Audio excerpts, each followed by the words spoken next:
We are a group of teenagers who interviewed people who live in Marin currently or people who lived in Marin at one point in their lives. This is the Humans of Marin project, based on the blog Humans of New York. I am Colin, and we would like to share some of our stories with you. We wrote these stories based on our experiences, hoping to show you how developing friendships can create a stronger and healthier environment. Hi, I'm Lena, and this is the first story, which is going to be told by Maggie Gubbins, and how she found meaningful and long-lasting friendships in a third-world country. Don Ramon fue robado, Don Ramon fue robado, a voice bellowed from around the corner. The man, who blared the words rapidly in Spanish with the Ecuadorian tongue to it, entered our region of the dry forest, a diverse ecosystem consisting of trees indigenous to dry or tropical environments. Running as fast as his legs could carry him, I caught a single glimpse of him before he escaped into the forest and around the bend again. He disappeared as fast as water evaporates under the scorching sun. His shirt was stained with the juice of watermelons and pasty spots of jam and peanut butter. He had a rich Ecuadorian accent upon his speaking. The words that spit out of his mouth lingered in the air with the stench of his unbrushed teeth and the alarming phrases that each of us could only partially understand. Mike, with his burly physique, was always cracking jokes and making light of situations. He had the biggest heart. Imagine a huge, muscular man who couldn't hurt a fly. That was him. But I witnessed this personality of his vanish as an alter ego appeared, an alter ego brimming of hatred fueled within, and the pounding sounds of his heavy beaten steps through the trails as he led us to the dystopia awaiting us. Not a word was said. The valley echoed back the pitter-patter of our quickly beaten steps.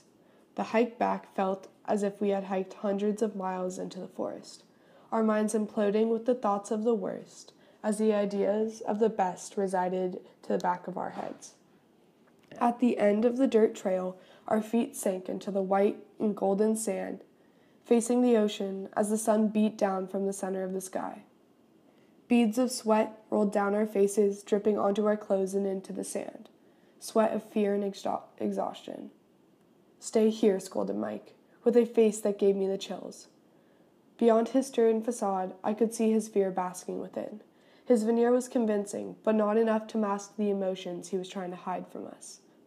Mike knew that if we knew our fearless leader was scared, that we would know something was wrong, and we would be scared.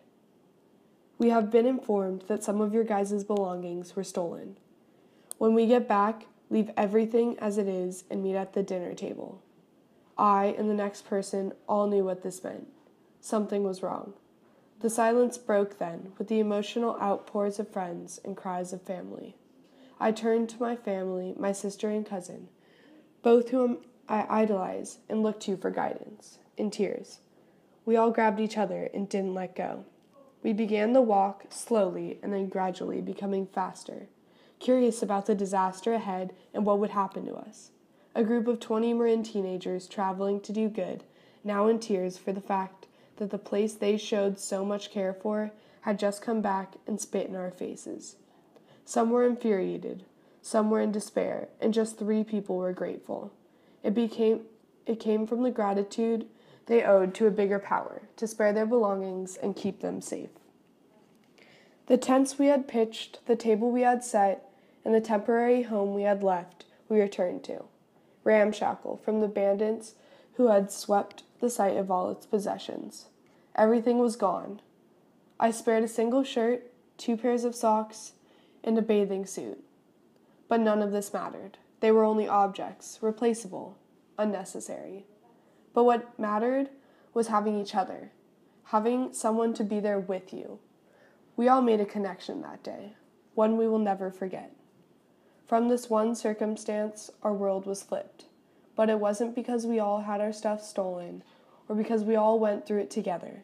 Something more important than our clothes and money were given to us, a bond so strong that it will bind us together for the rest of our lives, all connected by one source, like the pages of a book to the spine.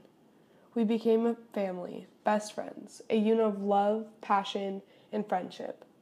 That is the most important thing a Marin teen can learn. There is more in this world than yourself and your possessions. In the end, they stay and you move on. There is a universe of awe-inspiring beauty around you. Appreciate it. The things you will keep with you for the rest of your life are the memories you have made and the relationships that have changed your life so significantly that you can never forget them. This is the golden age. These memories you make turn into your life stories. Your conscience will burst with the adventurous tales and heartwarming memoirs of your youth as you share your stories.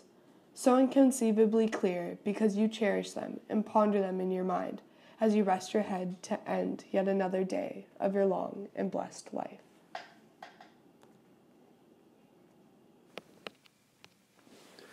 Hi, I am Colin, and this is the second story, which is going to be told by Lena Kyle, which is about how you cherish your relationships and memories with your friends and family. Today was the day me and my family were finally going down to the beach outside our hotel. I couldn't wait to jump into the cool, refreshing water. There was a skip in my step as I made my way down to the beach alongside my dad when I heard my sister screaming out to us in shock. "Dad, help!" she shrieked. I whipped around trying to figure out what had happened. My sister sounded so on edge. I watched my dad sprint over to my sister, pushing through a wall of people. His tall figures kneeled over someone's still body. The water on the tiles splashed as my feet came down upon them. I stopped at the edge of the stairs leading down to the beach. Next to the stairs laid my mom's seemingly unconscious body on the ground. My heart skipped a beat as I stood there staring down at the endless stream of crimson dancing across the tiles. My throat started to burn and my eyes started to sting as tears flowed out of them. Everyone was gathered around my mom. I could hear faint whispering, jaws dropped almost to the floor. Sympathetic looks were aimed toward me and my sister, and I knew that the sight laid before them was not a pretty one. A man ran to the front of the crowd yelling, "I'm a doctor!" This gave me some sort of relief. He kneeled down holding a towel against my mom's head. He didn't say she would be okay. He didn't say anything. After what seemed like hours, though in reality only a few minutes, a golf cart pulled up next to my mom. They were putting my mom in the back of a golf cart. What if she fell out? Great. Thankfully, there were 2 seats right next to her, which my sister and I occupied immediately, which made my dad sit up front. We finally made it to the ER. As my dad helped my mom into the hospital, my sister and I sat in the waiting room and waited. Hospital waiting rooms really weren't helping my nerves. The only things in the room were a bored-looking receptionist, a plastic flower in a vase of unneeded water, and a floor of lifeless white and tan tiles. My body unconsciously shook as I sat in the soft chair, waiting. My head already started to think of all the possible news the doctor would tell us. I sat in the chair and stared up at the TV screen, trying to distract myself with Kesha's new music video. My sister came up to me and asked if I wanted to play snail mail on her phone, and of course I said yes. I was grateful for her company in this moment. I needed it desperately. I had just finished a level when I hear the doors open. I turned around and my parents walked out of the room looking happy. My mom walked out with a bandage wrapped around her head as she engulfed me and my sister in a comforting hug.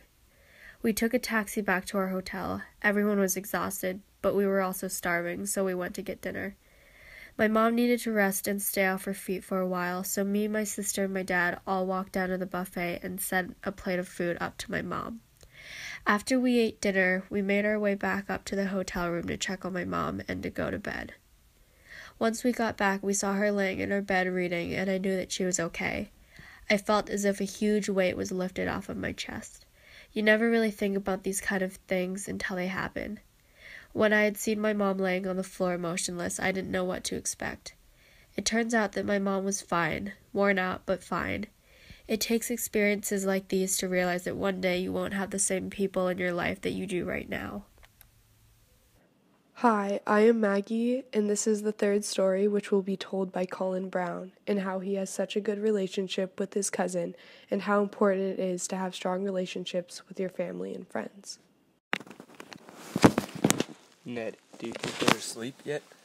I whispered to my cousin Ned. Let me check, Ned would respond. We were so excited to jump into the pool for a late-night swim. The coast is clear. They're asleep, Ned said after he quietly opened the door to check if his brothers were asleep. We couldn't wait to finally have the time to ourselves without having my little cousins following us around everywhere. We went to my aunt in the kitchen with our bathing suits already on because we knew that she was going to say yes, and told her that they were asleep. Okay, you guys can go in, but make sure you guys are as quiet as you can. We nodded innocently, even though we knew that we weren't going to be quiet. We sprinted down to my grandma's pool and jumped right in. We loved the feeling of the cold water rushing down our backs. We decided that this was going to be our special thing every time they visit. Ned, my cousin, and I share a ton of special memories together. We are best friends and non-blood related brothers. He is a half a year younger than me, and we have so much in common. What makes us best friends is that we don't see each other that often, but every time I see him, it feels like he has never left my side. He is so funny and crazy, and he always finds a way to make me laugh.